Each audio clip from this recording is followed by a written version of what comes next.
Bienvenue sur la chaîne Ma Psy en ligne chez moi. Je suis Émilie, je suis psychologue et dans ce podcast, je vous propose une approche psychologique de la question suivante: comment faire durer un couple? D'ores et déjà, je vous invite à vous abonner à la chaîne Ma Psy en ligne chez moi et activer la petite cloche de notification. Pour ce qui est de la première réflexion, qui n'est pas des moindres comme on dit.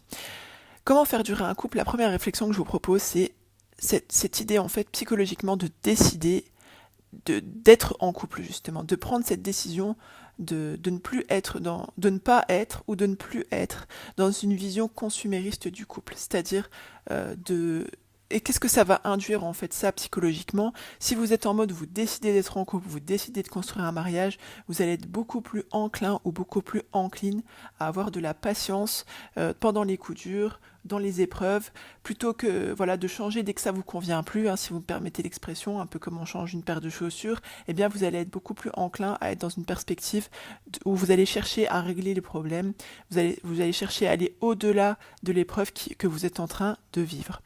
Décider d'être en couple, prendre cette décision consciente en fait favorise nettement le fait de faire durer son couple.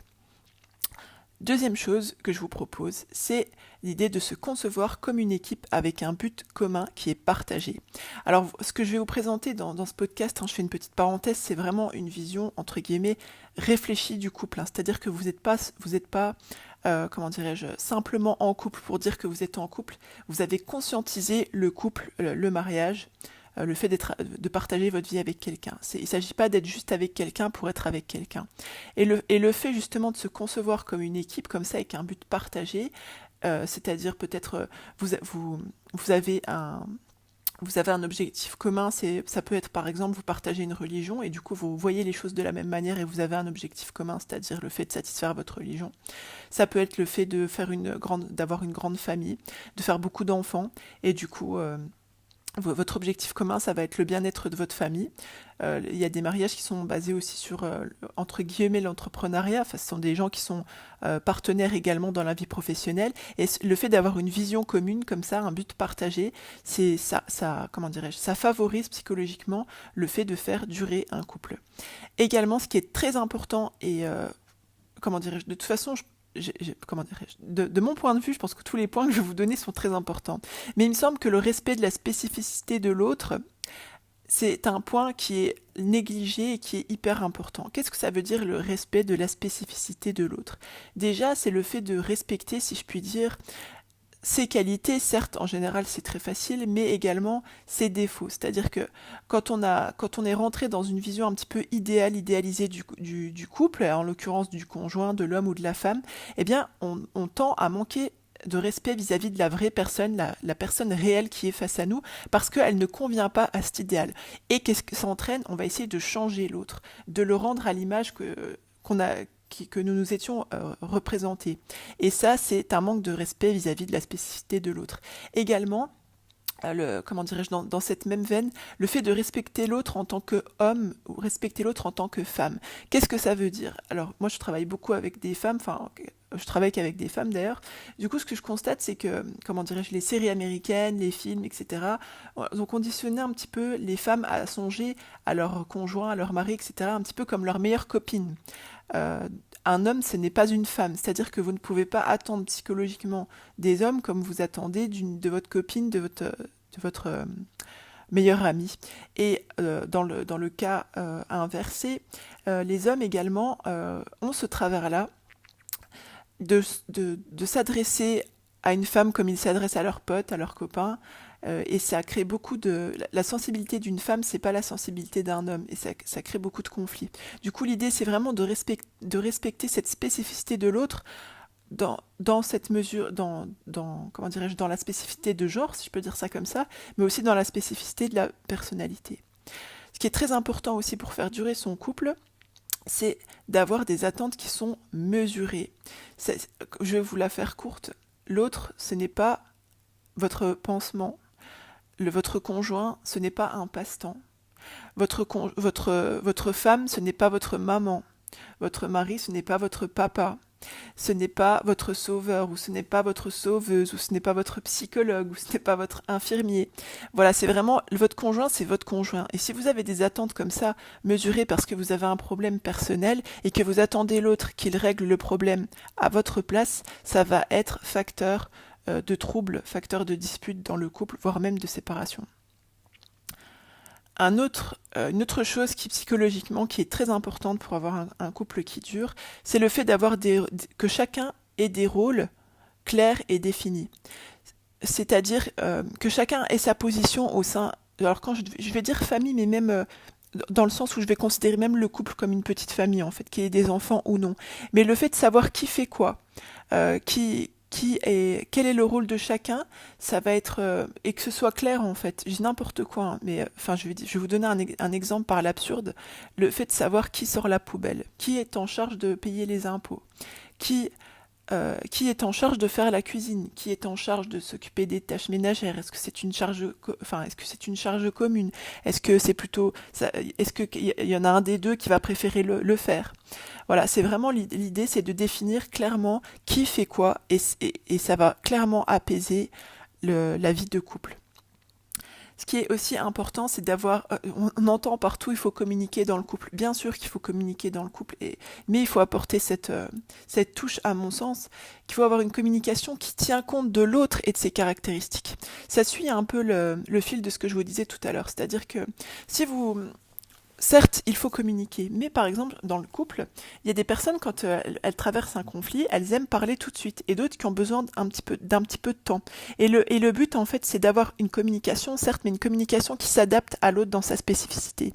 Si vous sentez que vous avez besoin de parler tout de suite, mais que c'est plus c'est pas vraiment un besoin, c'est plus votre ego, en fait, votre fierté, si je peux dire ça comme ça, qui vous demande à parler tout de suite. Et vous voyez que l'autre, c'est plus émotionnel, que par exemple, votre femme, elle a besoin de prendre un petit peu de temps pour digérer ce qui vient de se passer, etc.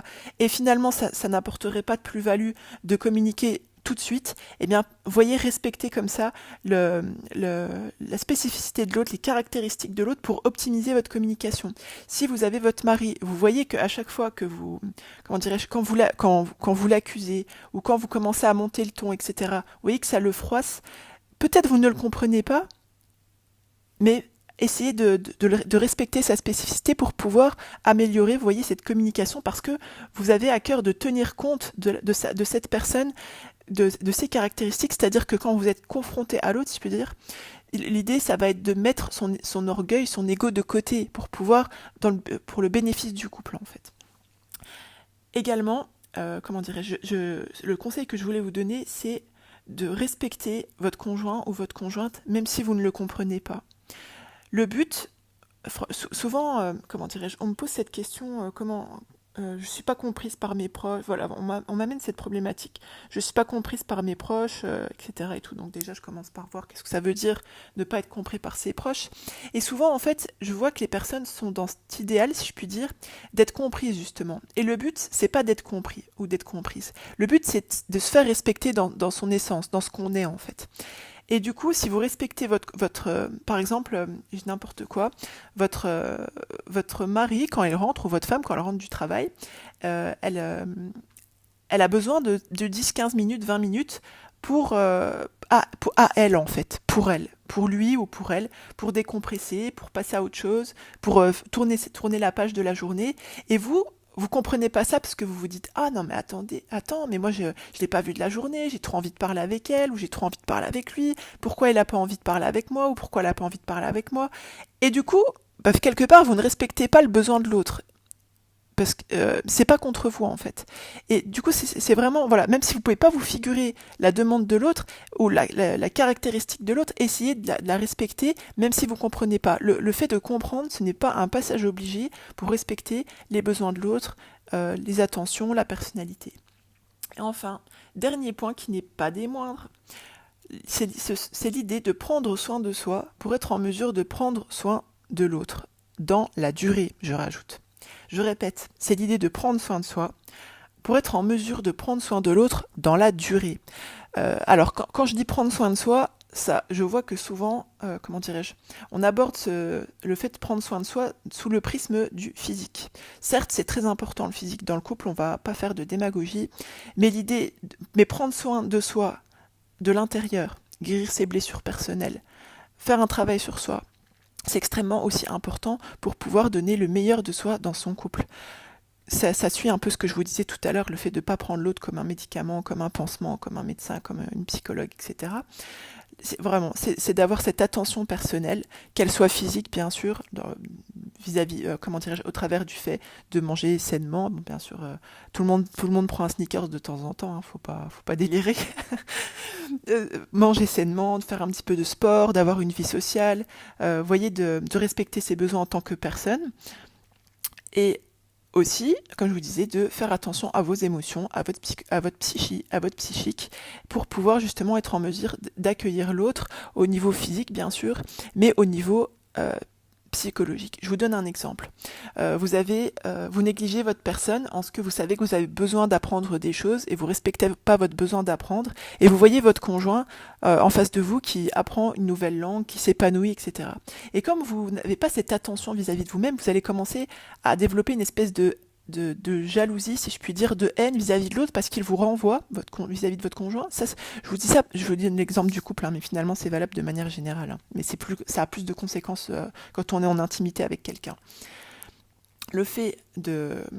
Comment dirais-je, voilà, je vous disais, vous allez commencer à pester, etc. Et vous allez commencer à persécuter l'autre sans même vous en rendre compte, de manière totalement inconsciente, parce qu'elle vous renvoie à il ou elle vous renvoie à quelque chose que vous n'avez pas accompli. Et du coup, le fait de ne pas porter une attention comme ça à vous-même de l'intérieur, eh ben vous n'allez plus être en capacité d'accueillir les réussites ou les défaites de l'autre également.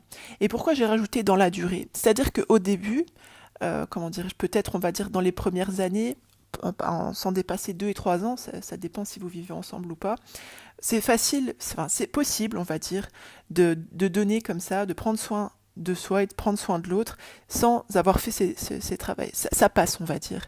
Mais si on veut tenir dans la durée, sans s'épuiser, à donner, sans que l'autre forcément nous rende, etc. par exemple, eh bien, il faut faire ce travail en amont. Voilà, j'espère que cette perspective psychologique de comment faire durer son couple va vous être profitable. Sachez que j'ai créé pour vous 2 programmes gratuits. Chacun d'eux pourrait vous aider justement dans cette thématique du couple.